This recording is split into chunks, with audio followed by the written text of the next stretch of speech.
In second generation form, Audi's RS5 moves from V8 to biturbo V6 power as part of a significantly more sophisticated package that edges this Ingolstadt contender closer to the standards being set by top BMW and Mercedes rivals. The key RS5 advantage remains in its provision of four-wheel drive, but there are also now plenty of other reasons why you might choose one over an M4 or a C63. In short, it's now a far more credible contender.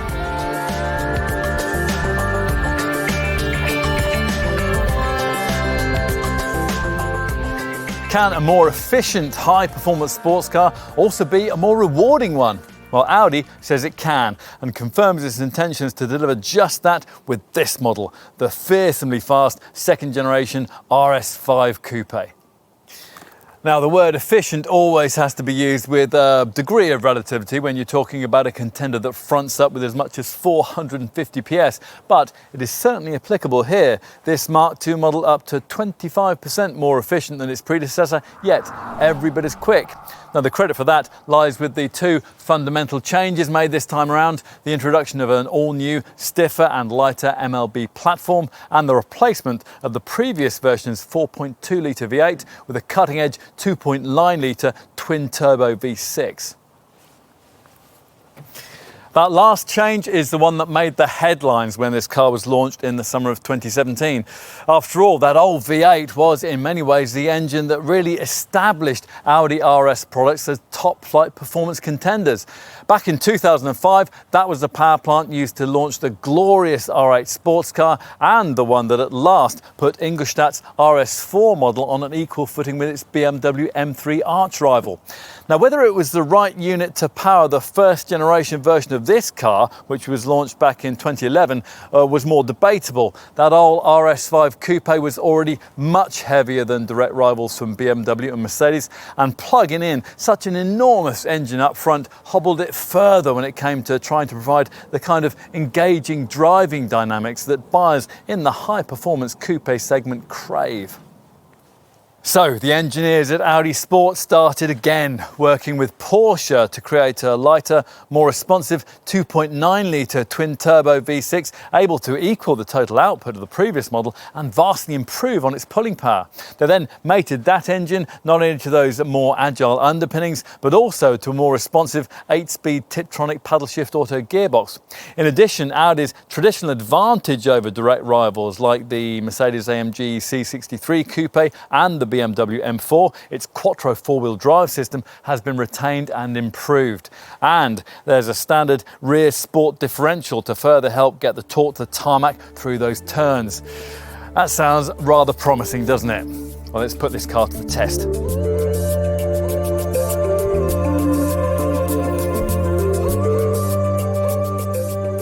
So, what's it like?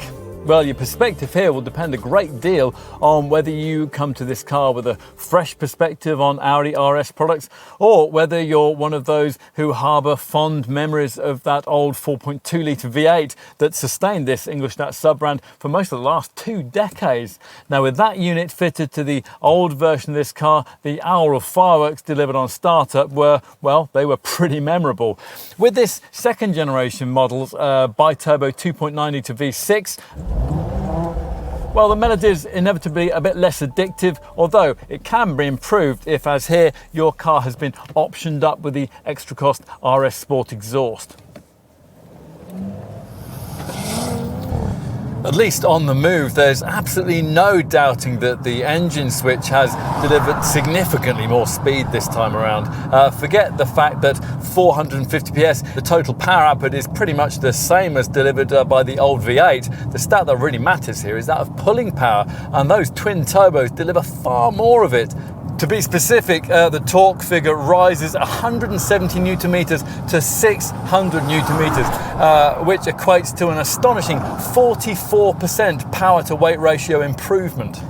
The result is a very different kind of car to the next model down in the A5 coupe performance hierarchy, the 354 PS 3-litre twin-turbo S5. That variant merely feels like what it is, a very, very rapid A5. In contrast, with an RS5, the feeling you get is very much that of a bona fide junior supercar.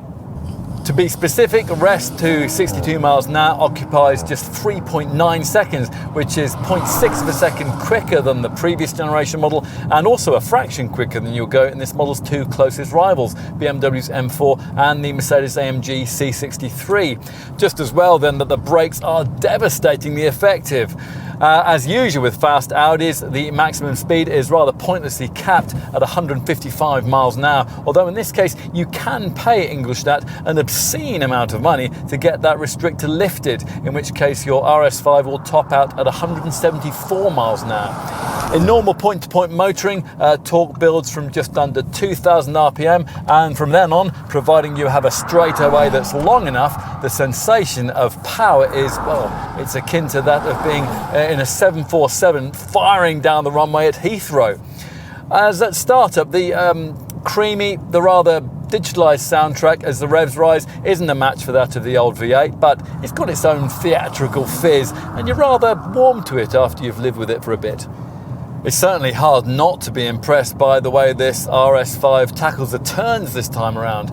Part of that is down to the redeveloped Quattro system, which usually directs 60% of torque to the back wheels, but if conditions demand it, it can send up to 85% of power to the back, or if necessary, as much as 70% to the front.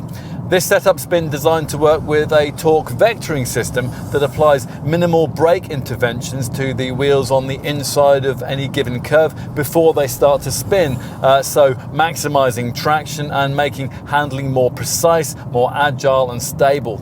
True, the whole package isn't necessarily what you'd want if you were tyre smoking on an airfield, but it's absolutely what you'll need in the far more likely scenario, after all, of wanting an astonishingly rapid point-to-point performance car for super quick progress on secondary roads in poor conditions. Also playing its part here is the standard fit sport differential, which at speed through tight corners can constantly vary the amount of torque that's distributed to each of the rear wheels. Now, rather than subtly braking an individual wheel to transfer traction to one with more grip in the way that an ordinary torque vectoring system would, the sport differential instead sends additional wheel speed to each rear wheel in a way that pushes you around the corner. So the effect is a smoother, quicker and less obtrusive way of exiting a bend. Our only reservation really is a problem that Audi's engineers have traditionally struggled with, and that's that of steering feedback. It's an issue that affects this car just as much as it does the RS4 Avant model that shares virtually all of this RS5's mechanical specification. When you're pressing on through corners at speed, you just don't feel as connected to what's going on beneath you as you would be at the helm of, say, a rival BMW M4. This makes quite a lot of difference to the sheer engagement factor that you'd maybe hope for from a high performance model like this. Without that extra nth of steering response, you're never really invited to push that little bit further. Or, as one writer's put it, this RS5 doesn't question your willpower every time you get behind the wheel. Disappointingly, specifying the extra cost dynamic steering option doesn't really help in this regard either, varying the rate at which the front wheels turn to suit different circumstances without necessarily telling you very much about what it's doing while it's doing it. Your Audi Centre salesperson will point out that one of the functions of the standard Drive Select driving dynamics system is to vary steering weight, but steering feel is different from steering weight. Now, Porsche knows this, and as the brand gets more involved in the development of future Audi RS models, they already co-designed the engine in this one. You would hope that things will change in that regard. We mentioned Drive Select. Well, that's the same setup as you get in any ordinary A5 with selectable comfort, dynamic, auto and individual drive modes that, as well as dealing with the steering, also tweak the throttle response, the stability control thresholds and the impact of that sport differential system. Plus, of course, the Drive Select settings also alter the response of the transmission. An 8-speed Tiptronic paddle shift setup. As ever on a top sporting Audi, there is no manual gearbox option. system. This is a supposedly old tech torque converter self-shifting setup, but doesn't feel old tech to use. In our experience, it's one of the fastest reacting automatics out there. The computer software also throws in a lovely exhaust cackle on full throttle upshifts, while downshifts are aggressive when you're in dynamic, but otherwise they're seamlessly smooth. The other thing that the drive select modes can influence is ride quality, but only if, rather annoyingly, you spend extra on the DRC dynamic ride control system. A really well-tuned suspension system doesn't necessarily need adaptive damping, and at first glance you'd think that this Audi setup really ought to fall into that category. It's a sophisticated 5-link arrangement on the front and rear axles that precisely separates longitudinal and transverse forces. In the case of this RS5 though, the package has been hobbled by the non-negotiable fitment of lowered RS Sport suspension, and that drops the car by 7mm and robs it of a crucial degree of wheel travel, especially at the front. That means that a standard RS5 will crash through potholes and over speed humps that even a performance-orientated family model ought really to deal with in its stride. Things are slightly better with the DRC adaptive damping fitted and the drive select system set to comfort, but it is a bit irritating to have to keep doing that when ideally you just want to leave the car in its dynamic mode and enjoy a few more of the engine's aural fireworks. So, where does all that leave us? With the ultimate premium branded performance model available in this segment of the market? Well, probably not, but we can still totally understand why target buyers might like this car very much indeed. If you've tried and enjoyed a previous generation RS5, then this one will probably be exactly what you're looking for. And if you haven't, well, it might be exactly what you need.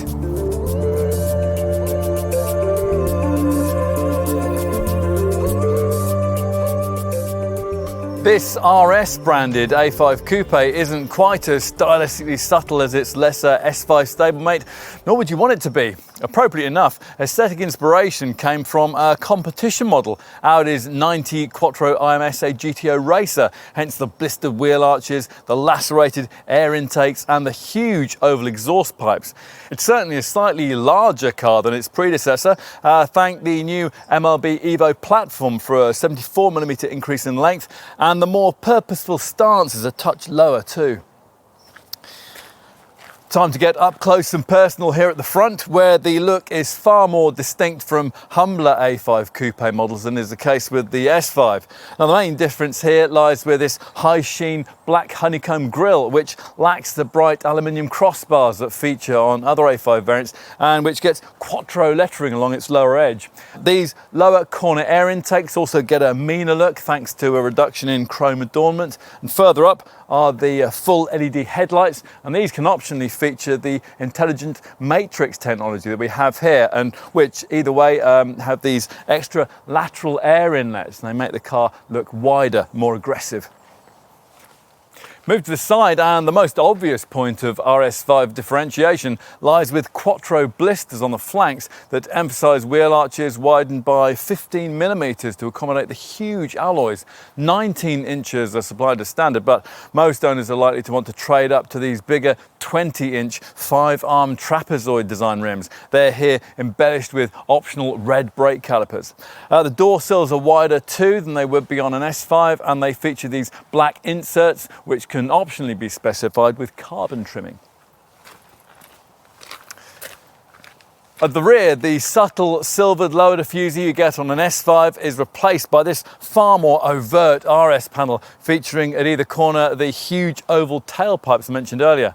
Also unique are the vertical air inlets that you get on the outer edges of the LED rear lamp clusters, and these feature scrolling indicators and a multifaceted 3D design that uses no fewer than 48 LEDs to create a really distinctive nighttime signature. This black boot top spoiler rounds things off. Time to open the long, wide driver's door and take a seat inside. Well, you'll find yourself in a cabin which we think will really sell you this car. Now, Audi has copied the belt buckler system offered by rival Mercedes and BMW models that graciously hands you your belt buckle as you take a seat, but in every other regard, the competition is playing catch up here. There's surprising headroom, there's a wraparound design, and there's a really premium feeling of space and safety. As for the elements that set this RS5 model apart, well, of course, the flat-bottomed RS Sport leather steering wheel with contrast stitching is bespoke, so are the stainless steel pedals, and these lovely Napa leather trimmed honeycomb stitched winged RS Supersport seats. Otherwise, apart from the leather fashioned door armrests and knee pads, the ambiance here is exactly as it would be in any plushly specified A5 model. So an almost unbroken line of air vents stretch from one side of the fascia to the other, sitting above a 3D trim inlay panel that comes as standard with a brushed aluminium race finish, but can optionally be ordered in piano black, anthracite or carbon fibre. To your left, the centre console area has been visually separated away to give the upper area of the dash more of a floating feel. And small details add to the feeling of quality, like the RS-specific gear lever that also acts as a handrest for the infotainment system controller, the touch switches for the 3-zone climate control, and the way that the temperature displays have been incorporated into these ventilation system rotary dials. In fact, wherever you look, touch or feel, there are treats. Buttons click nicely, the column stalks feel good. The low-rent plastics you'd find further down in most premium rivals, they're noticeable by their absence. Only storage space could be better. The glove box is small and it's not lockable as standard. The door bins are slim and the console box between the seats is rather shallow. We really like the seats though, anatomically shaped and perfectly positioned in front of this steering wheel through which you view the all-digital Audi virtual cockpit. Now, you may be familiar with this setup from some of the brand's other models. Here it's standard, a 12.3-inch LCD colour monitor that replaces the usual instrument binnacle dials with a layout that's fully digital and customisable using smart 3D graphics and highly detailed effects. Now, it can be viewed in 3 ways. The classic display shows the usual speedometer, rev counter and gear indicator readouts. Alternatively, the progressive display reduces the size of those items and brings functions like the navigation map or your media settings to the fore instead. RS5 buyers also get a third RS display which prioritises the rev counter. You can then configure the other elements around it, such as readouts for torque in newton meters, power in percent, temperature in degrees C, tyre pressures and G-forces. If the gearbox is in manual mode, then green, orange and red segments will be illuminated sequentially as the revs rise, and just before the rev limiter cuts in, the entire scale will flash red. Now, you might be seeing a lot of that if you're using this on a track and using the provided lap timer. Lap times and shift light info can also feature on the optional head-up display. Anything the virtual cockpit setup can't tell you will almost certainly be covered by the slimline MMI infotainment display that really dominates the top of this dashboard. Now, appropriately, this flagship model includes Audi's top MMI Navigation Plus with MMI Touch package, and it has a 8.3-inch monitor featuring crisp 3D maps and responsive NVIDIA graphics. Now, a little disappointingly, it doesn't rise out of the fascia in the way that the screen does on the cheaper Audi RS3, but in compensation, the thin tablet-style display is touch-sensitive and it has neat pinch and swipe functionality, and it comes presented in a classy silver-coloured magnesium frame. Now, if you don't want to cover this thing with sticky fingerprints, there's voice activation, steering wheel buttons, and of course, the usual chrome edge rotary controller in front of the gear stick, which with this premium MMI package comes with a surface on which you can trace commands with your fingertips. The useful Audi smartphone interface is of course incorporated with Apple CarPlay and Android Auto smartphone connectivity, and that allows everything that you access on your handset to be duplicated onto the dashboard screen. And the impressive Audi Connect system is also included, via which you'll be able to use a whole raft of 4G online Wi-Fi options, all powered by a super-fast LTE module. It'll give you download speeds of up to 100 megabits per second. Right, let's take a seat in the rear. Now, as with most coupes, the door here is very long. So when you're opening it wide enough to access the back seat, it's really easy to inadvertently bash it against some sort of solid object. Getting into the back is as potentially awkward as it would be in rival Mercedes-AMG C63 and BMW M4 coupe models. And it's not helped by the fact that the front seat base doesn't automatically slide forwards as you pull the backrest forward, in the way that it does, incidentally, on the rival Mercedes. You can use these seat shoulder buttons to manually deliver that functionality though. Once inside though, the news is better. This being the part of the car where you most appreciate this second generation design's 13mm of extra wheelbase. Now that has freed up an extra 23 mils of knee room back here. That's further aided by these scalloped cutouts in the front seat backs. Now it isn't enough to make things feel in any way spacious back here, but what's provided should be sufficient for the needs of most likely customers. Buyers in search of a two-door design tend to transport adults in the back very infrequently, but when the need does arise, this RS5 coupe can improve a little on the claustrophobic quarters provided by some of its closest rivals.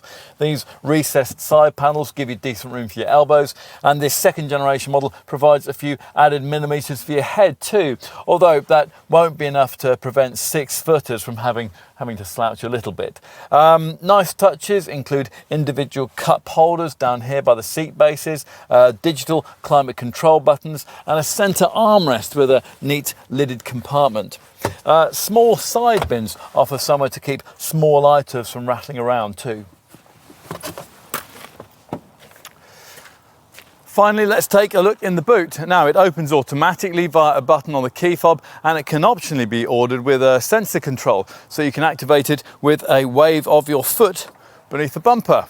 That's if you find yourself approaching the RS5 key in pocket laden down with bags. Now this trunk area has gained 10 litres in size with this second generation model's longer design, and it's now the largest in the segment at 465 litres. That's 20 litres more room than you get in a BMW M4 coupe and 65 litres more than you get in a Mercedes-AMG C63 coupe. Useful touches include this pull-down overhead hook, plus you get an underfloor compartment, although that is taken up with a space-saver spare wheel that, laudably, Audi supplies as standard. This right-hand netted side compartment, that's good to have too, and the optional storage pack gives you this floor net, which, when it's attached to the 4 chromed tie-down points, will stop smaller items from rolling around. Audi offers a 40-20-40 split fold arrangement for the rear seat back as a standard feature, which means you can push through longer items like skis without disturbing rear seated occupants. We like the fact that the retracting seat backs are lockable too. So use these overhead latches to completely push forward both outer sides of the rear backrest, and you'll free up a nearly flat area that gives this car a surprising amount of practicality.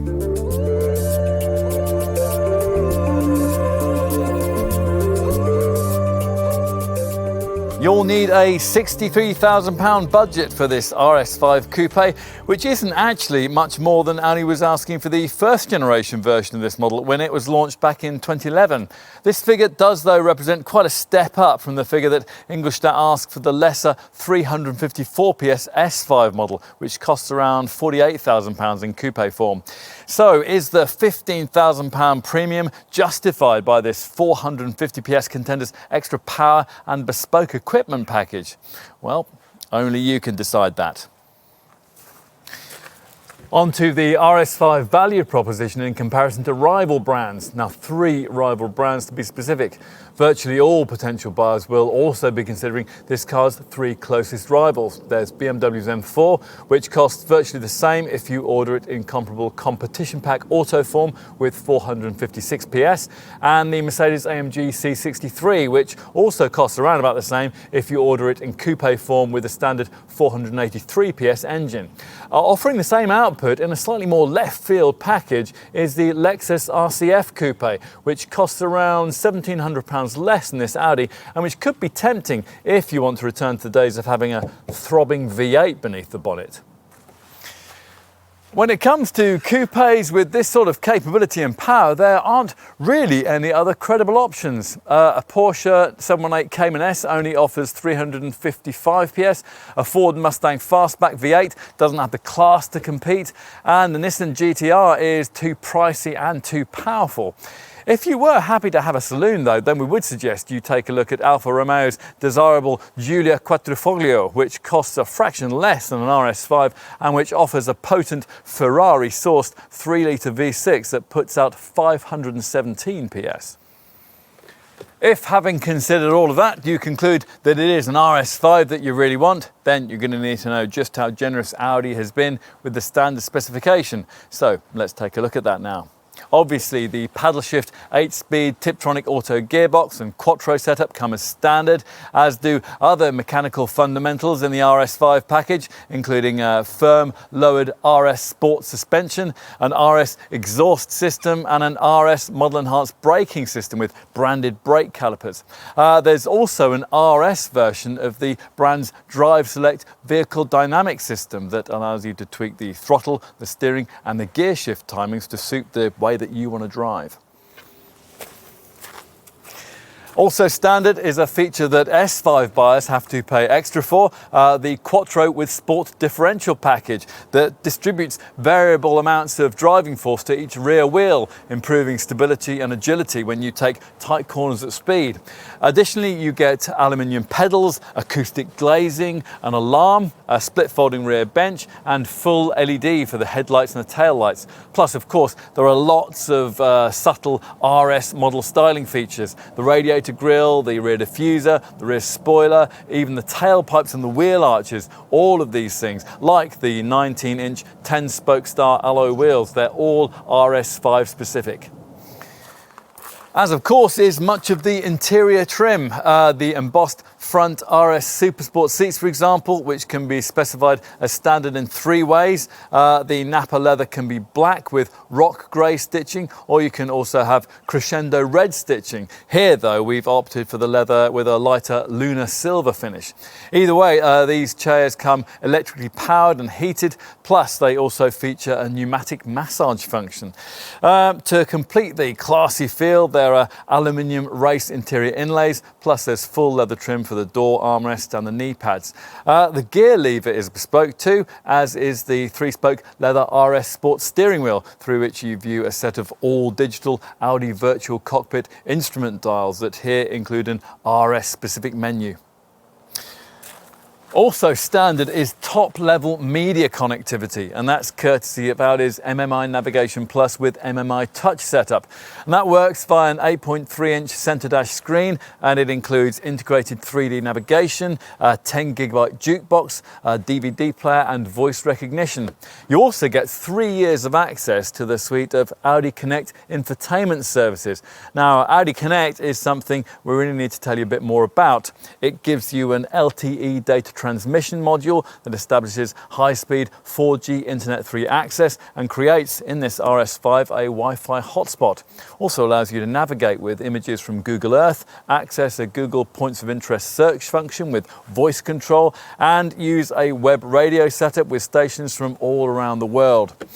Through the Connect system, you can also access special in-car versions of your Facebook and Twitter pages, and it's also possible to read, write and send text messages and emails. The included online media streaming package will give you access to millions of music tracks, and there's also a clever Audi online traffic information system, and that uses live traffic information to reroute you around jams. Plus, the setup can deliver parking information and display details on parking lots and parking garages almost anywhere you're likely to go.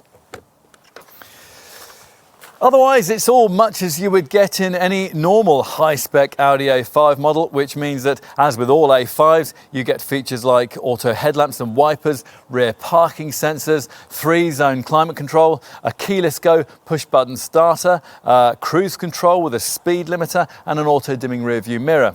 As you'd expect from this class of car, the infotainment package integrates Bluetooth phone connectivity, access to the Apple CarPlay and Android Auto host smartphone systems, and a 10-speaker, 180-watt DAB Audi sound system. All of it controllable either via the MMI controller, by voice, through buttons on the multifunction leather-stitched steering wheel, or via that centre dash colour touchscreen. Enough though on the standard RS5 specification, time to discuss what you can do to embellish it, as almost all owners will undoubtedly want to do. In fact, we'd go as far as saying that to preserve prime used values, there are a few key features that you probably really need to have. In a few years' time, buyers in the second-hand market are quite possibly going to favour models that are fitted with optional features like the throatier uprated RS Sport exhaust system and the larger 20-inch 5-arm trapezoid design forged alloy wheels. Go for these bigger rims. There's a choice of silver or black finishes, and you'd also do well to specify adaptive damping. Now, Audi calls this car's system RS Sport Suspension Plus with dynamic ride control. We've got all three of these key optional items fitted here. Plus, the box has also been ticked for the speed restrictor limit to be lifted, so that maximum speed rises from 155 to 174 miles an hour.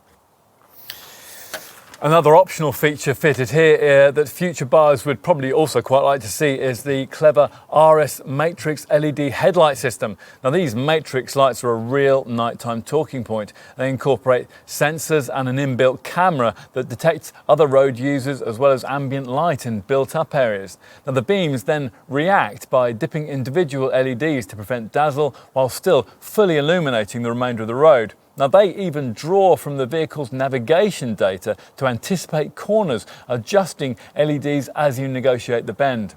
Now, other desirable features fitted to our test car that RS5 buyers might want to look at include a panoramic glass roof and a head-up display. On to less significant extra stuff that you could consider.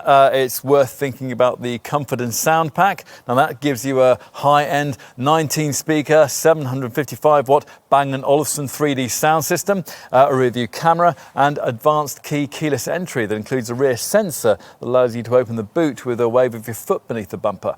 All three of those items can alternatively be ordered separately.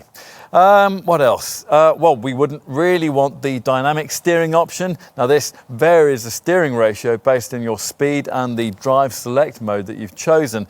In our experience, this package doesn't really succeed in offering the kind of feel and feedback that you would really want. More tempting, though, is the optional parking assistance pack with its 360-degree camera system and parking assist setup that searches for spaces and then steers you into them. Other key options include the Audi phone box that wirelessly charges your smartphone and will improve its reception quality via the roof antenna. If you want to keep ticking boxes, then you could also add in a heated steering wheel, side and rear privacy glass, heated rear seats, and an extended LED interior multicoloured lighting pack. Plus, if you go for the power folding mirrors, you can additionally add in a memory function for the powered front seats. Track warriors with a bottomless budget might also want to look at the ceramic brakes too, and they're priced at a cool £6,000. In terms of the aesthetics of your RS5, well, if budget allows, you can really go to town. Your Audi Centre will talk you through the various optional metallic, pearl effect and Audi exclusive paint colours. Otherwise, the big ticket exterior styling item is the kind of full carbon fibre roof that you can get on a rival BMW M4. You can specify a carbon finish for the door mirrors and even the engine cover too. Plus, red brake calipers would be nice. Audi offers three optional styling packs in black, carbon black or carbon matte, which adds that chosen colour to the radiator grille, the front and rear spoilers, the window trimming, the door sill extensions and the rear diffuser. Moving inside, you can alternatively specify interior inlays in carbon, anthracite or piano black. On to practical touches. The storage pack gives you nets in the front seat backrests, an extra storage compartment below the light switch on the driver's side, a lockable glove box, a cup holder in the rear armrest, and a luggage net, a bag hook and a 12-volt socket in the boot. And as you'd expect, there's also the option of the usual roof bars for luggage boxes, skis, snowboards and bikes. Finally, let's look at safety. Now, like all A5 models, this one gets a collision avoidance system that Audi calls Pre-Sense City. Now, this is one of those setups that constantly scans the road ahead in search of potential accident hazards. If it detects one, you'll be warned. If you don't respond, or perhaps you aren't able to, then the system will automatically brake the car, and it should be able to avoid a collision at speeds of under 19 miles an hour. Now, if you are going faster than that, the Pre-Sense City system will reduce your speed to soften the impending impact. Also standard is Audi Side Assist, which on the move works as a blind spot monitor and warns you if you're dangerously about to pull out to overtake in the path of another vehicle. If you do hit something, you panic, then a standard multi-collision brake assist system will automatically take over the braking duties, and that's to avoid the possibility of skidding and further collisions. As for more common standard safety features, there's hill hold assist, and that's a feature that stops you from drifting backwards on uphill junctions. And you can also tick off ISOFIX child seat fastenings, anti-whiplash head restraints, and a tyre pressure loss indicator, plus twin front, side and curtain airbags. Now, in addition, as expected in this segment, there's a complete roster of electronic acronyms, including the usual electronic assistance for braking, for traction and stability control. And there's also a rest recommendation feature that monitors your driving for drowsiness, and which will alert you to stop if necessary for a restorative coffee. It's always possible to go further though, and should you want extra peace of mind, then your Audi Centre salesperson will doubtless point you towards the choicest elements of the safety technology that's been developed for this car. So let's start with the Parking Assistance Pack Advanced package that includes 6 key features. A cross traffic assist rear feature alerts you to oncoming cars if you're reversing out of a space, and an exit warning system monitors the rear and side of your RS5 as you get out of it, alerting you if vehicles or cyclists are approaching from behind. Plus, there are Audi Pre-Sense Basic and Pre-Sense Rear features that, in the event of an inevitable front or rear impact, optimally prepare the car to best survive it. For when you're parking, a 360-degree camera uses wide-angle lenses to cover the close range around the vehicle, and as part of the pack, Audi also throws in the Park Assist system that we mentioned earlier, and this helps you seek out spaces and then steers you into them. The other, even more significant combined safety feature option you'll be offered on this car is called the Driver Assistance Pack Tour Package. Now, this gives you 7 key extra electronic safety items that really could make the difference between a near miss and a very bad day. So let's run through them for you. We'll start with a system the brand calls Pre-Sense Front. Now, remember that standard Pre-Sense City setup we're just telling you about, that at low speeds scans the road ahead for collisions and which can automatically brake to avoid them. Well, wouldn't it be good if that setup operated at higher speeds too? Well, with Pre-Sense Front, it does. Even cleverer is what we'd see as probably the most sophisticated Driver Assistance Pack Tour feature. And this is something that Audi calls Adaptive Cruise Control with Stop and Go and Traffic Jam Assist. Now, this system is there to automatically keep your RS5 a set distance behind the car in front on the highway, and it'll warn you if you're too close to another vehicle. And it's also able to automatically stop you and then start you off again if you come across a tailback. Now, the Traffic Jam Assist bit also frees you up in slow to medium speed queues, allowing the car to automatically brake, accelerate and steer for you at speeds of up to 37 miles an hour. Yes, really. Haven't finished either. An equally clever predictive efficiency assist system works with that setup, regulating your Audi speed for maximum efficiency and also offering driving tips that could create fuel savings of up to 10%.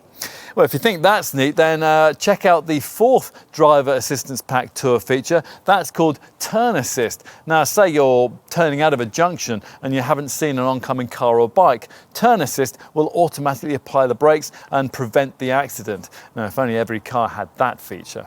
Other more familiar inclusions in the pack, they run to traffic sign recognition. Now, that can picture road signs as you pass them and then display them for you on the dash. Audi Active Lane Assist, that's there to gently steer you back into your lane if you inadvertently drift out of it, and a so-called collision avoidance assistant. Now this tweaks the steering to keep the car stable in emergency manoeuvres. It's all very reassuring.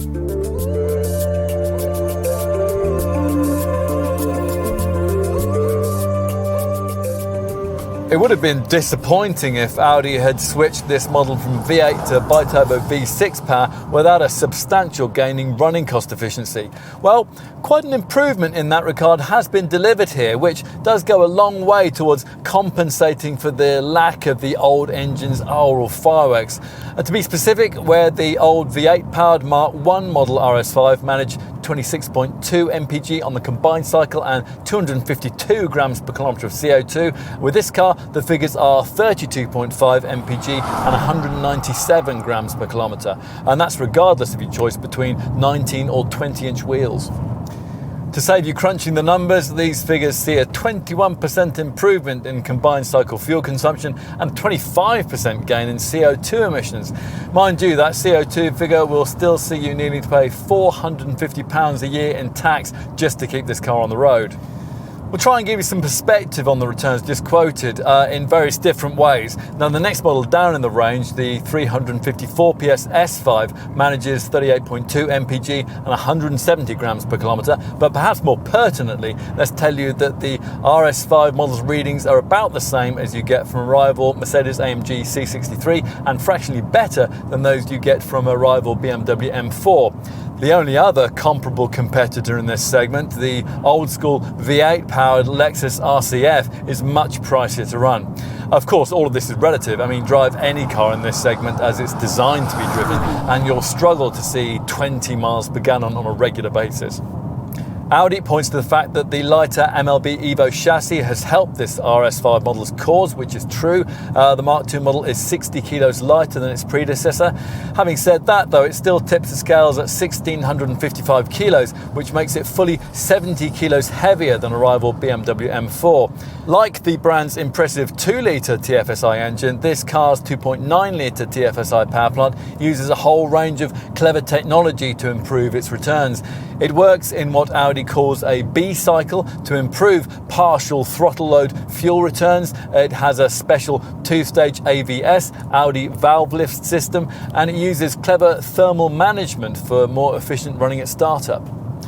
Of course, this Audi's relatively impressive efficiency showing isn't solely down to reduced weight and the new engine. Other important factors include a more slippery shape and an engine stop-start system that cuts in as you coast to a halt rather than waiting until you get to a complete stop.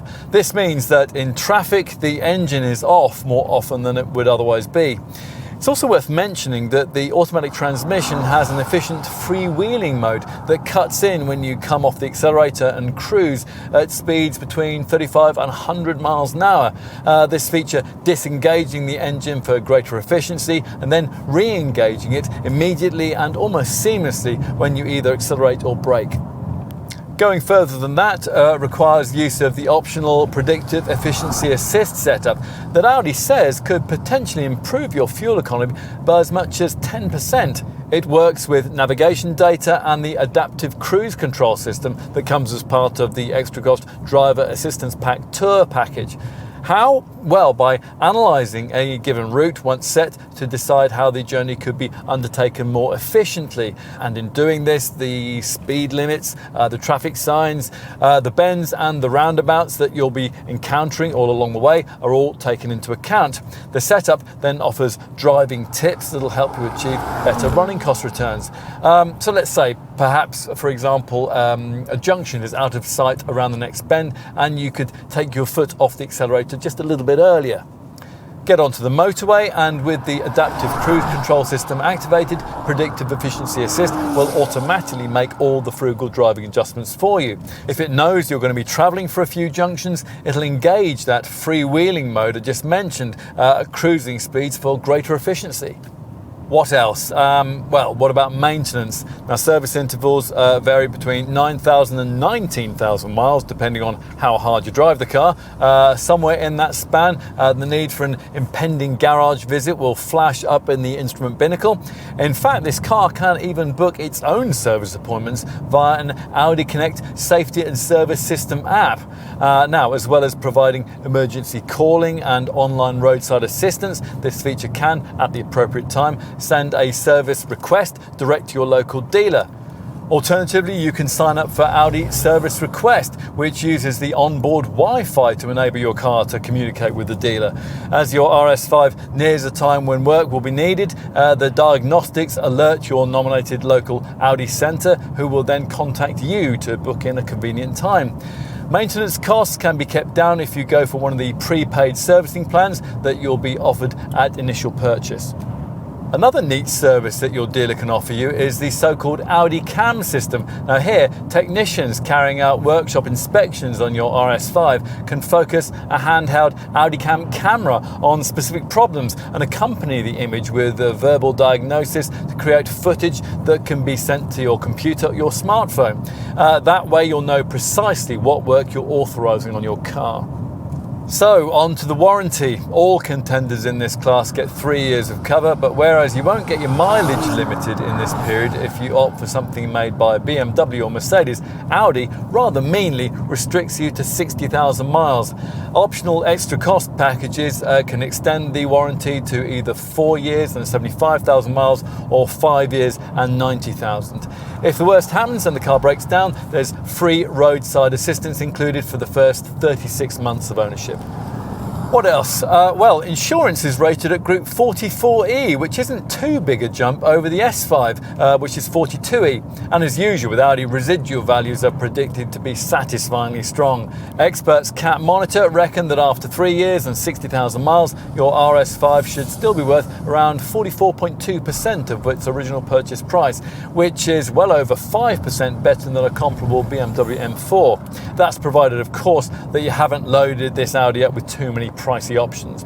Overall, we're talking class-leading levels of low depreciation here. It's the same with pence per mile running costs, which according to CAP are set with this car at 75.93 pence per mile. Mercedes-AMG C63 is rated at 78.71 pence per mile, while a BMW M4 Coupe Competition Pack Auto is rated at 82.08 pence per mile. Again then, the Audi is out in front.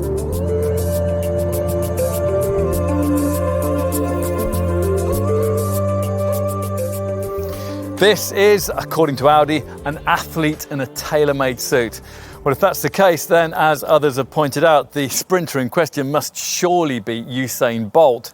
Now, we remarked when we tested Audi's 354 PS S5 Coupe that you could drive that car for the whole of its motoring life without suspecting the beast that lay beneath the bodywork.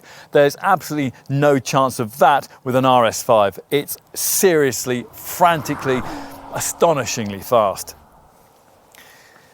More impressive still is the ease with which you can travel so rapidly. And that's an attribute very reminiscent of the iconic Audi model which inspired this one.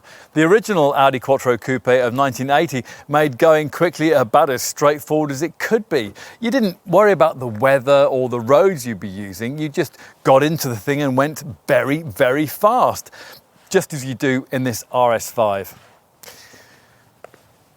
Critics may see its approach as overly clinical, but that's a subjective thing. The hard facts are that when it comes to rival cars, a BMW M4 and a Mercedes-AMG C63 Coupe compromise you every time it rains. And one of those wild, super four-wheel drive hot hatches compromise you every time your boss checks out your space in the company car park and tells you to grow up. Of course, if you wanted to follow his lead and get completely sensible, then you'd have to admit that an Audi S5 would make more sense on paper. But the best decisions aren't always made on paper. Here's a car with a brand image built on more tactile things, and one that, 4 decades on from that original Quattro, continues Ingolstadt's performance heritage.